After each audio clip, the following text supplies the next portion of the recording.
Hello there and welcome back to Forza Horizon 5 for the final season of the Retrowave series. And we've got some very uninspiring cars to win, quite frankly. Citroen and a Cycler, okay, whatever. But we do have a DeLorean to get. We can look forward to that one at least. This session I'm hoping to at least finish the weekly challenge and maybe a few more to get to our halfway point of 20 points and win our rather mid Citroen. If we don't get there, because we never know quite what the weekly challenge requires. Sometimes it requires taking a photo of a car, sometimes it requires winning a series. So we'll wait and see, shall we? Speaking of taking a photo, take a photo at any player house as a daily challenge, so I guess we can get that one done straight away. As we just so happen to be in our M1 outside our castle. Right, photo taken, and next up is we need to win a road race. Sure enough, there we go. It's only a single race at least, so that's a good start. Does that tie in with any of my other challenges that we have to do? Event Lab, it's not a retro supercar, is it? No, not really. Does it have pop-up headlights? Okay, it does have pop-up headlights, but unfortunately that's a dirt race, not a road race. So we're back to the drawing board on that one. I think we just find the nearest road race and go from there. And we've got a few to choose from, but the Panoramica Sprint that's in the city nearby seems like a pretty good selection. Feels like it suits the vibe of this car. Though, so would kind of a bit of country cruising, to be fair. But a B-class through the streets of the city, or around the outskirts of the city, it's a decent category to be in. Because racing too fast through the city streets in like an S-class just always feels a little bit sketchy. The more moderate pace of the B-class just feels like a little bit more responsible. Just taking it a little bit slowly through there simply because we've got these guys right in front of us. And I would rather be able to get past them more responsibly rather than just crash into their rear. Or we could just mess up the corner entirely. I do have my driver aids back on, don't I? Yes. At the very least I've got ABS on, and traction control too, looks like. No, I haven't seen it light up, so maybe I don't actually have it enabled. Not sure. Right, there it is. Yep. The stability control show up? I can't remember. I think I must have just gotten a little bit impatient to put all of them back on again. At one point I was just doing ABS.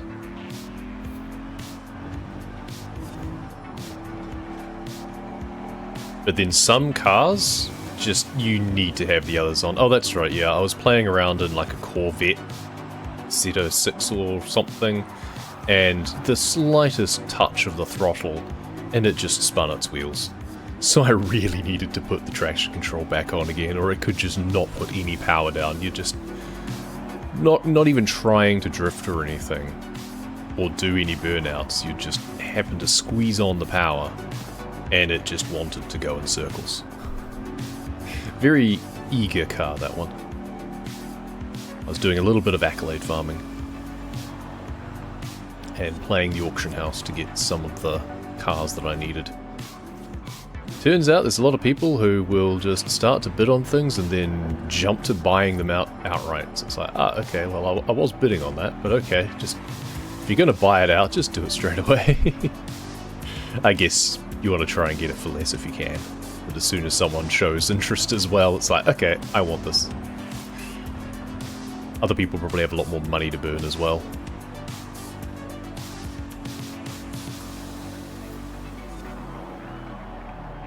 Alright, on to what I think is pretty much the final straight. Which isn't particularly straight, but the final stretch, perhaps. And that is our colourful race through the colourful streets. So we wipe out someone's front door. And on to the next step of our weekly challenge. So, next step. First mid-engine car, the automaker ever mass-produced, paving the way for future iconic models like the i8 plug-in hybrid sports car. That feels like a bit of a stretch, jumping from an 81 car up to the i8, but okay, gotta tie that in there somehow. Spend 20,000 credits on upgrades. That should be easy enough. So as I've observed a few times when this sort of challenge has come up, just chucking on new tyres is an immediate 10,000 credits. It's bumping us into A class, but I have so many B class cars already that I don't think I really need another one. So let's instead do a few tweaks here and there, get some custom rims on as well, because that's another easy way to A, remove some weight from the car, 21 kilos perhaps. There we go. Actually, I don't like the spindly look on this one. I think maybe... there we go. And we're almost at the 20,000 already, but let's keep going a little bit more because we do want to make this car a better experience to actually race with. Let's bump it up. We're actually going to go with off-road springs, perhaps? No, I think we will actually go race springs on this one. I often go off-road because it gives you a little bit more versatility, but I think this one I'm pretty much always just going to want to race it more properly rather than take it off-road. And we do the transmission. The 7-speed seems reasonable. Driveline, diff, race diff. We're up to 750. We don't have to go all the way to the 800 if we don't want to, but we may as well push it a little bit higher. At least do such things as the intake, the exhaust, the valves are always good as well.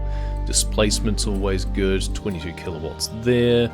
14 kilowatts with the pistons, and we're brushing up against the ceiling. We're at 799, $50,000. That's much more than the 20,000 we need, but we end up with something that we want. Right, now that we've upgraded everything, we need to earn 3 stars at speed traps. Well, just as well we souped it up then. And is there a speed trap here? We've got danger sign and drift zones. Ah, that's a shame, because our BMW A800, which we now are, so that would have been really nice to, when we can use this for all of these as well, we may as well, but I was kind of hoping that we would also have a speed trap as part of that. We're also going to use this car for the pop-up headlights one now as well, because it's now an A-class. And if we want to do a speed trap, we have a runway right here that allows us to just go up, turn around, come back again as many times as we need to. Can't remember what we need for a full 3 stars on this one, but I don't think I need to get all 3 at once. I'm fairly sure the way that it's set it, earn 3 stars at speed traps, I should be able to go up and back and go into the dust storm, in fact. Now's a perfect time to jump up to the telescope and get a picture of myself with a dust storm, because that's an accolade. I took forever to get that accolade, dust in the lens. It's an accolade and an achievement. It took me ages to be able to actually get it. And now I just keep getting dust storms. And there we have it, future of mid complete. Just needed to do one more. And the dust storm has now cleared. And it's a skill song, so we could always build up a few points if we really wanted to, but not quite sure what I'd use them for. I haven't actually looked to see what skills I can put into this car at the moment. Let's just break some cactuses, shall we? And then we'll move on to something else to get some more points into the challenge. There was something about doing drifts, I think, but I can't remember where it was. I think it was at the Clover Zone, so where the horizon thing is. Can I get there by just holding a combo? I'll just keep drifting and smashing things until we get to at least the motorway on-ramp up here, and then I can get on the motorway, then get some passing cars skills or something. Ah, no, we couldn't hold it. That's fine, the skill song is still going. We can keep it running. It's funny because a lot of the time it doesn't recognize drifts that are done off the road as drifts, and that means that you can't keep a combo sustained. Because normally you can just kind of flick it, okay, drift 100, flick it the other way, drift 100. Sometimes you can hold it for a great one, but even on a skinny road you can usually just alternate drift skills. And it'll just keep racking up the multipliers in between like wreckage things and stuff like that. Especially since sometimes it just doesn't want to recognize wreckage. Which is really strange. But yeah, sometimes when you're off-road, it doesn't want to recognize drifting either, which is very annoying. So, well, I'm definitely doing it. Still, on to the motorway now. Which is actually hard to get good skills on the motorway. This is where you do often need to drift, unless you've got the side bits to just crash into. Because sometimes you just have no cars that you can pass. And then it's annoying because if you're having to trigger drifts in order to get skill points, then you can't build up the same amount of speed as you otherwise would want to. Get some wreckage, get a car pass. Oh, see, I wasn't going fast enough even to get the overtake there. That's the advantage, I guess, of driving on the wrong side of the road, because they're coming towards you, so the effective speed at which you pass them is much higher. That's my excuse, and I'm sticking to it. So if we go past this truck here, there you go, great near miss. Whereas if I was going past them on my side of the road, probably wouldn't have even been just a near miss. We'll try it with this one over here, shall we? Let's crash through the barrier. So we're still going like 180. Yeah, we lost the combo. Never mind. We're at 10 times. Once you get to 10 times in a skill song, that's pretty much all that matters. You're just trying to maximize your combo value. Because it's all accumulative. It's not like you've got to get to a particular breakpoint. Ah, now we're in the speed zone. That's annoying. Yeah, it's fine though. It means we can't get the overtake skills, but we kind of would anyway, so that doesn't really matter. Just dip off the side of the road, get a few wreckage skills here and there. Crunch. Oh, did we fail the speed thing because we went slightly off the road? That's kind of funny. Anyway, that was the clover thing here anyway. I was going to finish off the speed zone, but since that terminated, we'll break some stuff, and then we need to get 3 drifts around the clover area, I think. So does it count if I'm up on the road here, or does it want me to get it specifically down on these parts? Oh, and does it have to be like a grate or something? I should probably double check, eh? Ultimate drift skills or e-drift skills. Alright, so with that, we need to turn off the traction control and stability control and ABS again. Because otherwise we're not going to be able to do any drifting. And ultimates is quite hard to get. I'm not sure if we're going to be able to in this car. I think we might have to switch it up for something that drifts more easily. Got awesome. Yeah, I could get awesome, but not ultimate. It is quite tricky to get ultimate in a car that just doesn't want to drift. Okay, that doesn't help either. Ultimate air?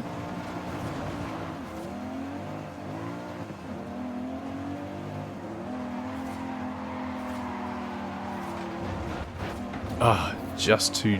It always ends up just being not quite enough.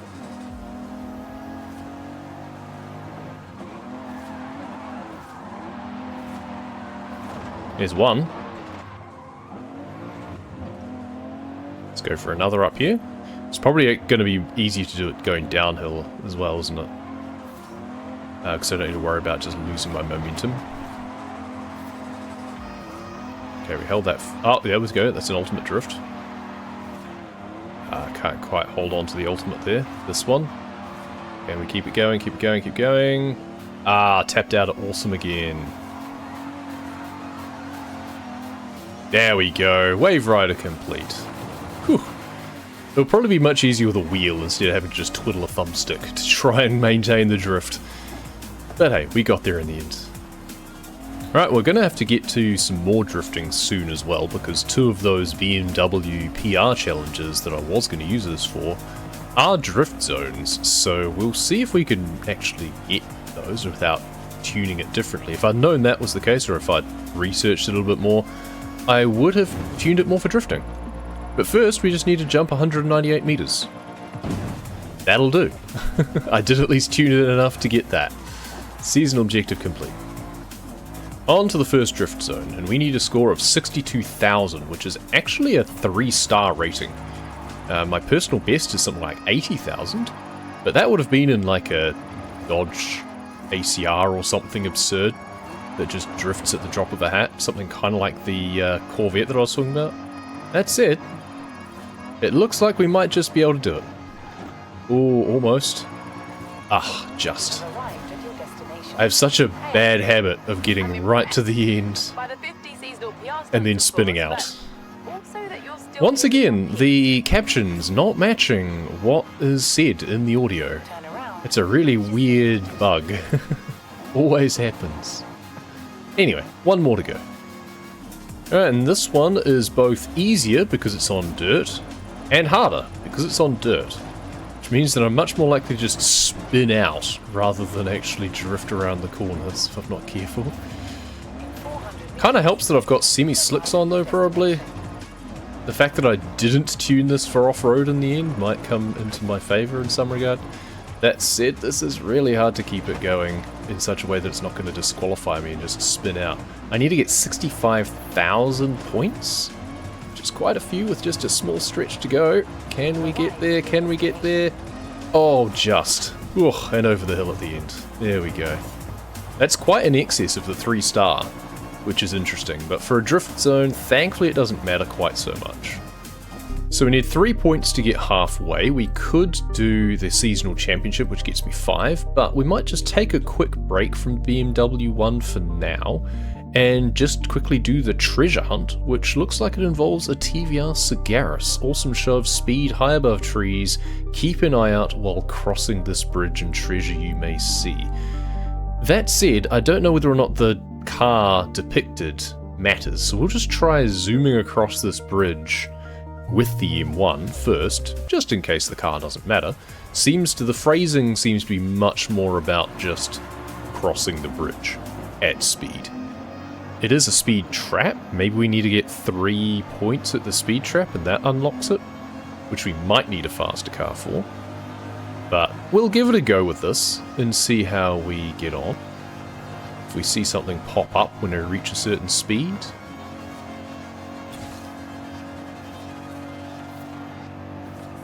Getting lots of Daredevil skills.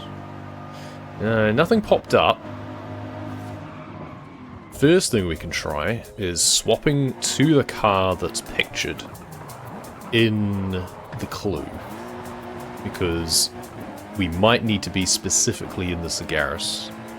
Seems weird that they wouldn't have worked something like that into the clue itself. We have to go like 400 k's an hour if we were to get 3 stars at the speed trap. I don't see myself doing that in there. Oh, there we go. Treasure challenge complete. Maybe I just need to get an awesome speed. I'm not sure if I got an awesome speed in the M1. That might have been all there was to it. Well, let's go see where the treasure is now, shall we? Somewhere in this area. What's the betting it's just in the middle of the roundabout? Any takers? No, it's not in the middle of the roundabout. Alright. I am happy to be corrected on that one. Sometimes they're just in super obvious places. There is this little side drive down here as well. There is also the beach, come to think of it. Let's see if we can spot something in any of these... there we go, in any of these driveways. Just a casual treasure chest in front of someone's garage, as you do. 100,000 credits. I'll take it. And with that, we get our 20 points total that we need for the Citroen BX40C, a car that I probably will never use unless I absolutely have to, but okay. And we also get the DeLorean DMC-12, which is a car that I will probably use just for the sake of it, just for fun, even though I know that it's not very good. So next episode, we'll pick up on all of the season championships. Basically, we've got the event lab, we've got the 2 seasonal championships, and we've got maybe the co-op championship tour. That's going to be an annoying one to record because there's so much downtime when you're waiting for other people to do things. But 5 and 5 and 3 is only 13 points, and we need 17. Though there will be 5 daily challenges remaining, one of which is just smash 10 solar panels, that's easy enough. And there is another photo challenge. So, it's the Z06 that I was talking about earlier on about uncontrolled drifting. So that should be fun. For now, that will do it for this episode. Thank you very much for watching, and we'll see you next time.